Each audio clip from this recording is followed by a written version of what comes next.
Each aspect of the human instrumentality provides its own characteristic forms of resistance when a new, higher evolutionary force tries to engage them and redirect them along the lines it proposes.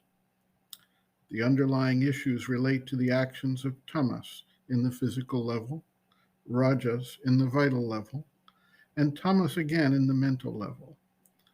It is also likely that the mind is influenced by the vital to create mental arguments that support the vital desires. Every form of resistance leads to conflict and internal suffering, as the aspiration wants to guide the being in a new direction and faces the resistance of the mind, the opposition of the vital and its desires, and the lack of motivation and will to change in the very physical substance. Each of these needs to be addressed along the way. If the mind can be cleared of its doubts and confusion, it can become a supporter to aid in managing the vital and the desire soul. Together, if a converted mind and vital being act upon the physical, a certain amount can be done there as well, although the opposition tends to be so dense at that level that a more direct action of the higher force will eventually be needed.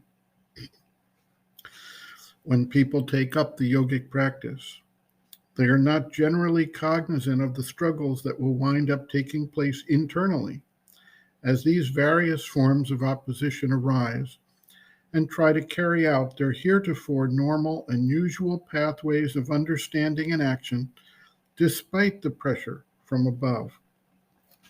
The seeker feels like he is being torn in different directions by these conflicting forces, and there is usually no clear or instant path through this other than to continue to aspire, call on the higher force, and open up the receptivity to accept and follow the higher guidance, come what may. Sri Aurobindo observes, quote, "When the soul draws towards the divine, there may be a resistance in the mind, and the common form of that is denial and doubt, which may create mental and vital suffering. There may again be a resistance in the vital nature, whose principal character is desire, and the attachment to the objects of desire.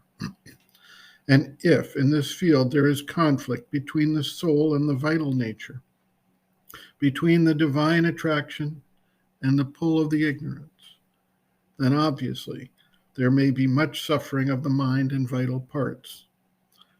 The physical consciousness also may offer a resistance, which is usually that of a fundamental inertia and obscurity in the very stuff of the physical, an incomprehension, an inability to respond to the higher consciousness, a habit of helplessly responding to the lower mechanically, even when it does not want to do so. Both vital and physical suffering may be the consequence." End quote. Reference, Sri Aurobindo, Integral Yoga, Sri Aurobindo's Teaching and Method of Practice, Chapter 10, Difficulties in Transforming the Nature, The Resistance of the Nature, pages 271 to 273.